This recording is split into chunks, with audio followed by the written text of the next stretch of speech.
All right, Antony is ready for the game of Brentford. Rashford to explode. Eric Ten Hag goes ahead to stand in. Sergio Reguilon ruled out of the fixture between Manchester United and Brentford. Ten Hag has gone ahead to talk about the complacency and the deep in form of Man United players ahead of this fixture. Welcome to this channel. Smash the like button, comment and share. If at all you're watching us for the very first time, endeavor to subscribe to this channel so as not to miss out on the stories that you do upload in here on a daily. Rokan David is my name. You can as well call me Haradi, and it's all about the Eric Ten Hag presser reaction, by the way, because I've gone ahead to obviously get all what he said and put it in a nutshell to bring it to you here live in like 15 minutes. Hope you guys are going to be served right. Then later in the night, we'll drop something for you to enjoy. Now, let's start it off with Eric Ten Hag talking about consistency problem, but we also thank God for the gift of life, and we are really ready to obviously take it to the next level. And Ten Hag, he said consistency is a problem. That is the problem we are struggling with in parts of the games, in big parts. We do a lot of things right, but we have moments where we struggle, and in such moments, we can't survive. And talking about struggling, obviously, it shows that we are not obviously ready to take certain big steps into these beautiful fixtures because of the player sometimes, but it all goes back to the manager.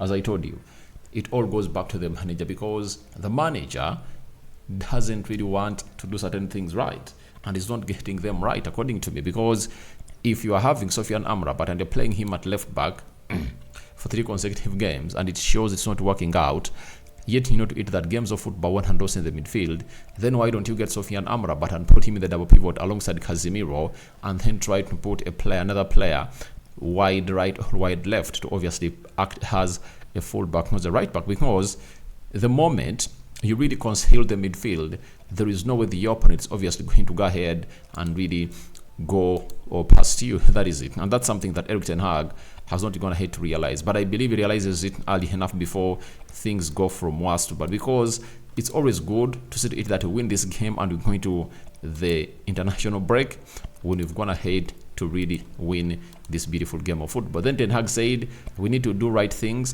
be consistent to do it like before, so definitely you can mark such a moment like when we score or concede a goal, we have to step up. But I also have to give Ten Hag a benefit of doubt, because it's not that we are playing badly, that's it. Ever since Varane came back, Amrabat is here, now Antony is here, Mason Mount is here, we see lots of improvements in our play. But the problem is, why are we letting in very many goals? We all know the goalkeeper changed, Lisandro Martinez is away, Luke Shaw is away, because that central defense, by the way, of Varane and Luke Shaw, all Varane and Lisandro Martinez, is really the best solid, all watertight central defense partnership at Manchester United. Those two, Lisandro Martinez, Rafael Varane, all Rafael Varane and Luke Shaw. But Luke Shaw and Lisandro Martinez both are injured, and he lack some good central defense composition. I don't really underrate Lindelof. Even that of Lindelof is tight, but the other two are really the tightest that we could obviously go ahead and back them to be. So we wait and see how that pans out, but it's really looking ugly because we score and we concede. Now, Ten Hag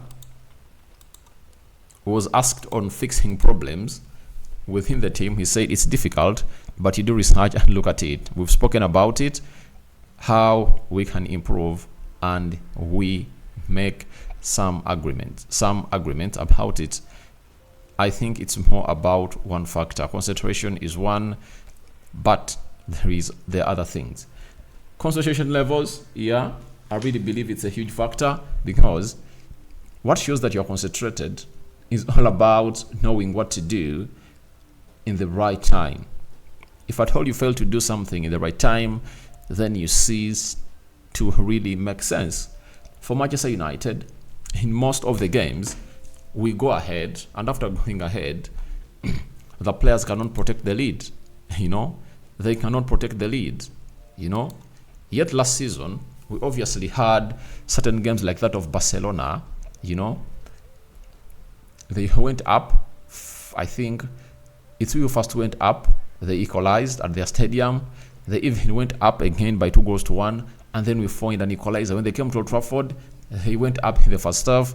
Then we came back in the second half and scored 2 goals. That is it. So it's a matter of us knowing exactly what to do, especially at the right time. And Ten Hag knows it well, that it's all about one thing. It's all about what we are going to give ourselves as a team of Manchester United.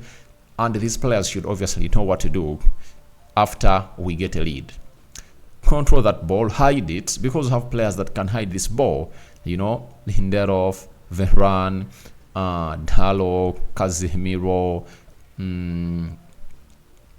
Bruno Fernandes, Rasmus Højlund is good at that. So try to protect your lead, and obviously or in the due course, you'll obviously find another goal that will give you a well-desired win. So for my case, I believe we should be doing better than have been doing the previous days.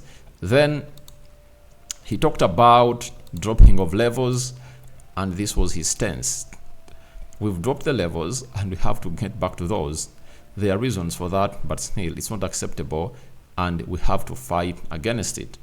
Obviously, we're not going to hate to lose 3 consecutive games at Old Trafford for close to 3-4 decades. So it's a game you're supposed to kill off immediately.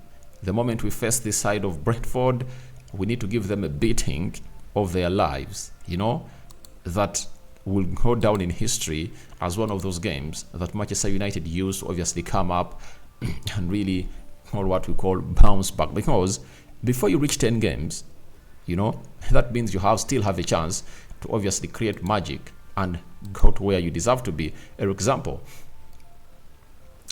we've so far played 7 games. If we win our next 3, we'll be having 18 points, out of the possible 30 dropping 12. So meaning that you're having 28 games left. In those 28 games, if at all you win like 23 games, those are how many points? 66. When you add on the 18, that is 84. So it shows you that he'll be into that ilk of going in the top 4, because when you have 75 points plus, you're going to make it to this top 4. That is it. So we should fight and fight and fight and fight and fight and fight and find ourselves into the levels where we deserve to be as a club of Manchester United. Then he was asked about changing the starting 11. He said, we've had to make changes almost every game, and routine changes. You make mistakes as a team and the opponent takes benefit from it. So we need to be on the same page. We need communication in such moments to be well organized. That is it, coming in from Erik Ten Hag on changing the starting 11. But I think Ten Hag is one of the managers that's not going to hate to change the starting 11 at all, because from the game of Bayern Munich to the game of Burnley, he made one change. He played Evans in the central defense. He brought in Hannibal, right? And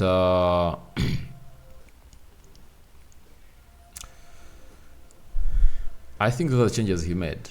2 changes only. And I think Amrabat. But Amrabat never started, by the way, even. So, when we play the game of Crystal Palace, no huge changes. He makes like 1 or 2 changes. And that is really called for, because you need to rotate to these players as you want to get the best out of them. So, for me, I think he's getting his tactics right. And he needs to obviously go in by the winning formula. Then, on which players are really valuable, he said Sergio Reguilon not for tomorrow, and he thinks Antony is ready to start. So, Antony is ready to start. And by the way, when you're having Antony playing off the right attacking side of the midfield, there is some balance he gives you, by the way. Let's admit. And for all our criticisms against Antony, we all admit that he retains the ball very well, and his problem has always been the end product to his game. That has been our problem. He changed his runs. He can now make direct runs into the 18 yards box area of the opponent, right? He can win balls left, right, and center. He tracks back very well. But when he gets that ball into the final third, his decision has always been lacking. And that is one of the things that he's obviously not doing right. So for Sergio Reguilon, it's really bad because today Rob Dawson went ahead and confirmed to us that he had trained with the club of Manchester United. And I don't know whether it's a mind game for Erik ten Hag, but before the game starts, we'll obviously see which players have gone ahead to arrive at around lunchtime at Old Trafford. If at all has gone ahead to arrive, then it will be something better. But maybe Ten Hag is going in for a principle that reserve him for the better. Reserve him for the better, that he returns after the international break, because you have some huge games to play. Sheffield away from home, Copenhagen at home, Man City at home, right? So I think he's preserving him for that. But I think in that ilk, even Tyrell Malacia will be into the position of obviously making his return as soon as possible. Then he talked about Marcus Rashford. I'm going to read all what he said about Marcus Rashford and sum it up into one. He said, strikers, when they don't score, they need a moment until it will come. He's so experienced, and when he's doing the right things and the team is, the momentum will come and will be on fire. All right. He added and said, it's normal not to be always at the same levels. Everyone knows the quality of him. Also, the opposition knows. But if Rashi is doing things right and the team is doing things right, putting him in right places, then it's up to him. Then, on his decision in the final third, Ten Hag said, we've seen in the last weeks he's getting into good positions. Now he's a little bit struggling, but this will pass because everyone knows his qualities as a player. Then, on Ten Hag turning around, on Rashford turning around his form around, he said everyone at Man United backs him. The whole team is supportive of him and believes of him. So I'm sure with the confidence, with that belief, this will change and come to pass. That is it coming in from Erik ten Hag about Marcus Rashford. Now for me, I think what he did, taking him off, was really great.